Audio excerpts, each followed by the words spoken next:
Hello दोस्तों, मैं नए साहब का अपने एजुकेशन एग्जाम पास चैनल में स्वागत करता हूं। आज हम न्यायपालिका को पढ़ेंगे, ठीक है, जो कि नए एग्जाम की दृष्टि से अत्यंत महत्वपूर्ण है। तो देर नहीं कहते हुए चलते हैं आगे।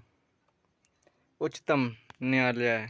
क्या? उच्चतम न्यायालय तो भारत की न्याय व्यवस्था इकहरी और एकीकृत है। कैसी है? इकहरी और एकीकृत है, जिसमें सर्वोच्च शिखर पर भारत का उच्चतम न्यायालय है। कौन सा न्यायालय है? उच्चतम न्यायालय है। उच्चतम न्यायालय दिल्ली में स्थित है। कहाँ पर स्थित है? दिल्ली में। यह क्वेश्चन आया हुआ है कि उच्चतम न्यायालय आपका कहाँ स्थित है, तो दिल्ली में स्थित है। उच्चतम न्यायालय की स्थापना गठन संबंधित शक्तियाँ भारतीय संसद को प्राप्त हैं। किससे प्राप्त हैं? भारतीय संसद को प्राप्त हैं। ठीक है, अगला पॉइंट है इसमें। उच्चतम न्यायालय का गठन 28 फरवरी 1950 को हुआ था। कब हुआ था? 28 फरवरी 1950 को हुआ था।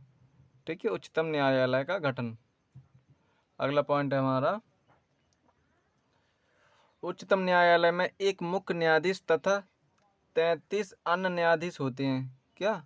उच्चतम न्यायालय में एक मुख्य न्यायाधीश और 33 अन्य न्यायाधीश होते हैं। प्रारंभ में एक मुख्य न्यायाधीश तथा 7 अन्य न्यायाधीश होते थे पहले। प्रारंभ में मतलब पहले एक मुख्य न्यायाधीश और 7 अन्य न्यायाधीश होते थे, लेकिन वर्तमान में एक मुख्य न्यायाधीश और 33 अन्य न्यायाधीश होते हैं। ठीक है, उच्चतम न्यायालय का गठन संविधान के अनुच्छेद 124 के अंतर्गत किया जाता है। क्या? उच्चतम न्यायालय का गठन संविधान के अनुच्छेद 124 के अंतर्गत किया जाता है।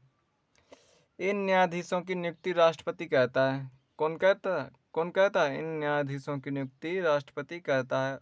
उच्चतम न्यायालय का न्यायाधीश अपने पद पर 65 वर्ष तक रह सकता है। कितने वर्ष तक? 65 वर्ष तक रह सकता है।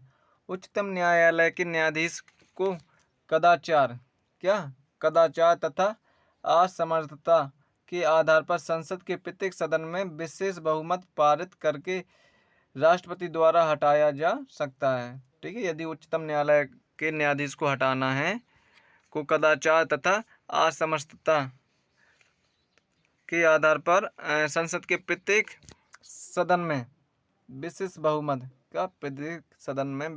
बहुमत पारित करके राष्ट्रपति द्वारा हटाया जा सकता है। ठीक है, किसे? उच्चतम न्यायाधीश को। ठीक है, उच्चतम न्यायाधीश का न्यायाधीश बनने की योग्यताएं। क्या?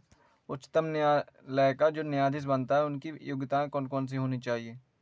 ठीक है, तो सबसे पहली योग्यता होनी चाहिए वह भारत का नागरिक हो। क्या? वह भारत का नागरिक हो। दूसरी योग्यता है वह किसी उच्च न्यायालय वह किसी उच्च न्यायालय अथवा 2 या 2 से अधिक न्यायालयों में लगातार कम से कम 5 वर्षों तक न्यायाधीश के रूप में कार्य कर चुका हो, या किसी उच्च न्यायालय या न्यायालयों में लगातार 10 वर्षों तक अधिवक्ता रह चुका हो, या राष्ट्रपति की नज़र में कानून का उच्च कोटि का ज्ञाता हो। ठीक है, ये क्या है? योग्यताएं हैं। उच्चतम न्यायालय के न्यायाधीशों को उसके पद की शपथ राष्ट्रपति दिलाता है। कौन दिलाता है? राष्ट्रपति दिलाता है। उच्चतम न्यायालय के न्यायाधीश रिटायर होने के बाद भारत के किसी भी न्यायालय में या किसी भी अधिकारी के सामने वकालत नहीं कर सकता है। क्या? भारत के किसी भी अधिकारी के सामने वकालत नहीं कर सकते हैं। कौन से? उच्चतम न्यायाधीश। ठीक है, मुख्य न्यायाधीश राष्ट्रपति की स्वीकृति मुख्य न्यायाधीश राष्ट्रपति की स्वीकृति लेकर दिल्ली के अतिरिक्त किसी अन्य स्थान पर भी सर्वोच्च न्यायालय की बैठक बुला सकता है। कौन? मुख्य न्यायाधीश। ठीक है, अगला पॉइंट है हमारा, अब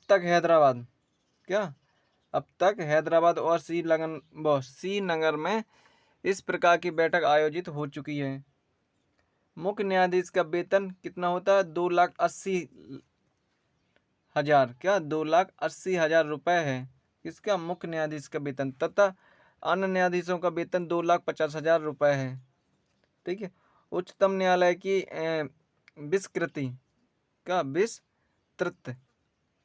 उच्चतम न्यायालय की विस्तृत शक्तियाँ अनुच्छेद 136 के अंतर्गत दी गई हैं। कौन से अनुच्छेद के अंतर्गत दी गई हैं? तो अनुच्छेद 136 के अंतर्गत दी गई हैं। ठीक है। भारत में सर्वोच्च न्यायालय के प्रथम न्यायाधीश हीरालाल जी कानिया थे।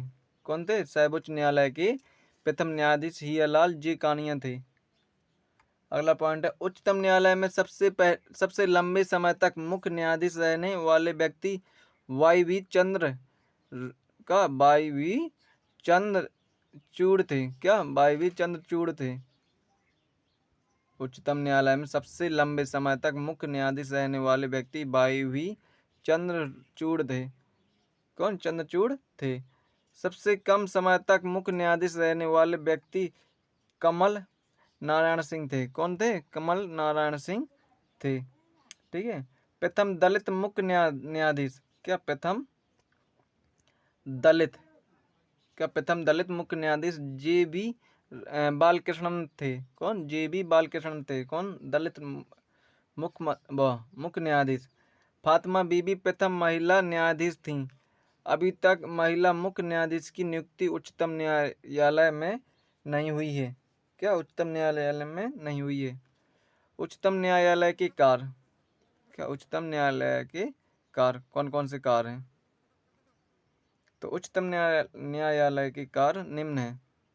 दो या दो से अधिक राज्यों के बीच विवाद को सुलझाना। दूसरा है, यह देश का सबसे बड़ा अपीली न्यायालय है।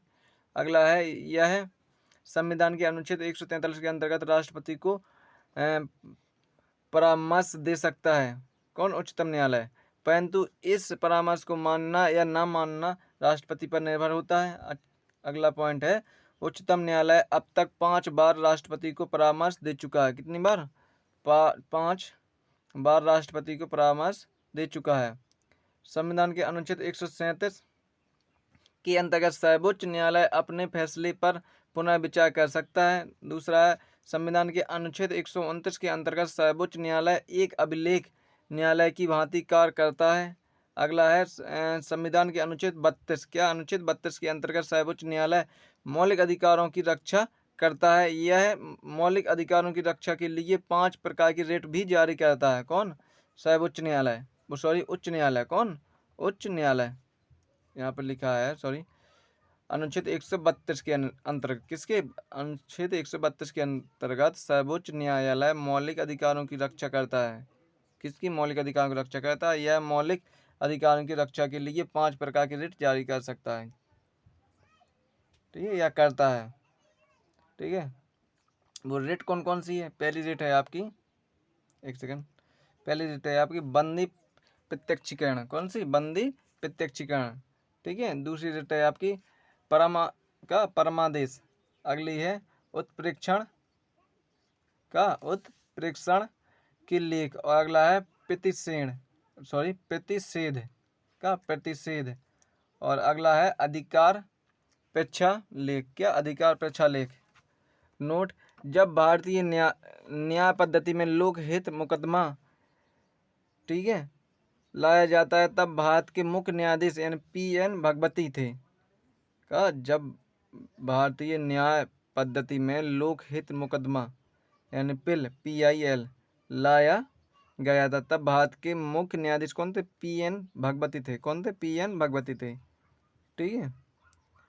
अब आ गया हमारा का उच्च न्यायालय। क्या? उच्च न्यायालय। अभी तक हमने क्या पढ़ा है? न्यायपालिका। संविधान के अनुच्छेद 224 के अंतर्गत, इसके पहले हमने उच्चतम न्यायालय पढ़ा है। अब आ गया हमारा क्या? उच्च न्यायालय। क्या आ गया? उच्च न्यायालय। तो संविधान के अनुच्छेद 214 के अंतर्गत प्रत्येक राज्य के लिए एक उच्च न्यायालय होगा। क्या? अनुच्छेद कौन सा? 214 के अनुसार उच्चतम के अंतर्गत प्रत्येक राज्य के लिए एक उच्च न्यायालय होगा। परंतु अनुच्छेद 231 के अंतर्गत एक ही उच्च न्यायालय 2 या 2 से अधिक राज्यों तथा केंद्र शासित प्रदेशों के लिए हो सकता है। ठीक है, ध्यान करना। जो कि कौन से? अनुच्छेद 231। जबकि 214 क्या बोलता है कि प्रत्येक राज्य में एक उच्च न्यायालय होगा। ठीक है। और यदि अनुच्छेद 231 भी बोल रहा है कि यदि ना एक ही उच्च न्यायालय अन्य राज्यों के लिए भी हो सकता है। दूसरा पॉइंट, वर्तमान में भारत में 25 उच्च न्यायालय हैं। कितने हैं? 25 उच्च न्यायालय हैं। केंद्र शासित प्रदेशों में केवल दिल्ली में उच्च न्यायालय है। क्या? केंद्र शासित प्रदेशों में केवल दिल्ली अकेले में उच्च न्यायालय है, बाकी किसी में उच्च न्यायालय नहीं है। जबकि राज्य में कितने हैं? 25 उच्च न्यायालय हैं। कितने? पूरे राज्य में कितने? 25 उच्च न्यायालय है। वर्तमान में भारत में 25 उच्च न्यायालय हैं। ठीक है। केंद्र शासित प्रदेश में केवल दिल्ली अकेले में उच्च न्यायालय है। ठीक है। अगला है अपना पॉइंट, प्रत्येक उच्च न्यायालय का गठन एक मुख्य न्यायाधीश तथा अन्य न्यायाधीश से मिलकर किया जाता है। किससे? एक मुख्य न्यायाधीश और अन्य मुख्य न्यायाधीशों का अन्य न्यायाधीश से मिलकर किया जाता है। इसकी नियुक्ति, क्या? इसकी नियुक्ति राष्ट्रपति के द्वारा होती है। ठीक है। भिन्न भिन्न उच्च न्यायालयों में न्यायाधीशों की संख्या अलग अलग होती है। क्या? न्यायाधीशों की संख्या अलग अलग होती है। उच्च न्यायालयों में अतिरिक्त न्यायाधीशों की नियुक्ति राष्ट्रपति कहता है। कौन कहता है? राष्ट्रपति कहता है। अतिरिक्त न्यायाधीश 2 वर्ष के लिए नियुक्त होते हैं। क्या? 2 वर्ष के लिए नियुक्त होते हैं। जो अतिरिक्त न्यायाधीश नियुक्त होते हैं वो कितने वर्षों के लिए होते हैं? तो 2 वर्षों के लिए नियुक्त किए जाते हैं। किसमें?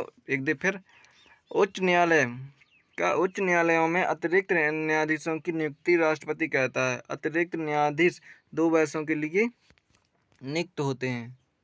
क्या? 2 वर्षों के लिए ही नियुक्त होते हैं। ठीक है। उच्च न्यायालय के मुख्य न्यायाधीश का वेतन, क्या? उच्च न्यायालय के मुख्य न्यायाधीश का वेतन 2,50,000 तथा अन्य न्यायाधीशों का वेतन 2,25,000 रुपये होता है। ठीक है।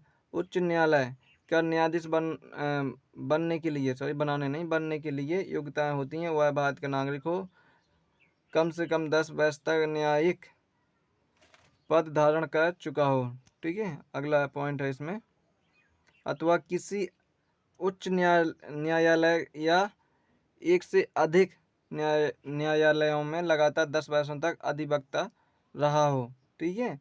उच्च न्यायालय के न्यायाधीशों को शपथ राज्यपाल दिलाता है। कौन दिलाता है? राज्यपाल दिलाता है उच्च न्यायालय के। ठीक है। उच्च न्यायालय के न्यायाधीशों की अवकाश ग्रहण करने की अवधि 65 वर्ष है। कितनी है? 65 वर्ष इनकी भी है। उच्च न्यायालय के न्यायाधीशों को उस प्रकार पद से हटाया जा सकता है जिस प्रकार उच्चतम न्यायालय के न्यायाधीशों को हटाया जा सकता है। ठीक है।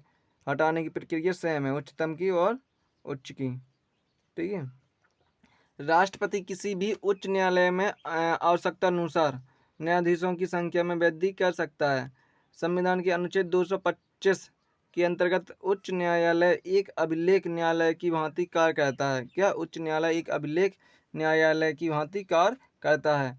भारत में सबसे पहले 1862 में कलकत्ता, मुंबई, मद्रास में उच्च न्यायालय की स्थापना की गई थी। कहाँ कहाँ? कलकत्ता, मुंबई और मद्रास में उच्च न्यायालय की स्थापना की गई थी। ठीक है। अगला है अनुच्छेद 216 के अंतर्गत, अनुच्छेद 216 के अंतर्गत या अनुसार उच्च न्यायालय 5 प्रकार की रिट जारी कर सकता है। कितने प्रकार की? 5 प्रकार की रिट जारी कर सकता है। कौन? उच्च न्यायालय। ठीक है। अगला है अपना नोट, सबसे पहले केरल उच्च न्यायालय ने 1997 में बंद को असंवैधानिक घोषित किया। ठीक है। सबसे पहले केरल उच्च न्यायालय ने 1997 में बंद को, किसी को? बंद को असंवैधानिक घोषित किया था। ठीक है। अगला है हमारा अधीनस्थ न्यायालय। क्या? अधीनस्थ न्यायालय। तो संविधान के अनुच्छेद 233 में, अनुच्छेद 233 में अधीनस्थ एवं जिला न्यायालयों को प्रावधान किया गया है। क्या? 233 के अंतर्गत किसको? जिला न्यायालयों को प्रावधान किया गया है। ठीक है। जिला न्यायाधीशों की नियुक्ति उच्च न्यायालय के परामर्श से राज्यपाल कहता है। क्या? जिला न्यायाधीशों की नियुक्तियां उच्च न्यायालय के परामर्श से राज्यपाल कहता है। कौन कहता है? राज्यपाल कहता है। ठीक है।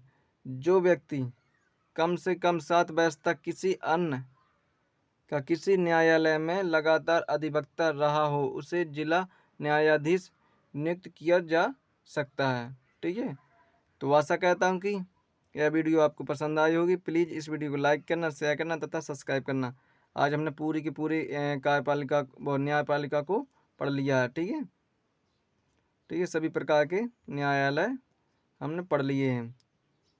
और जिस बंदे को अभी ना यह अच्छी तरह से समझ में नहीं आया है कि न्यायालय क्या है या उच्चतम न्यायालय क्या है या उच्च न्यायालय क्या है, तो इस वीडियो को दोबारा जरूर देखें ताकि आप उसे भी ना कन्फर्म हो जाए कि आखिर कौन सा न्यायालय क्या है। ठीक है, किस प्रकार की किसकी योग्यताएं हैं। ठीक है, तो ये सब क्या एग्जाम में आता है। ठीक है, तो thank you for watching video, धन्यवाद।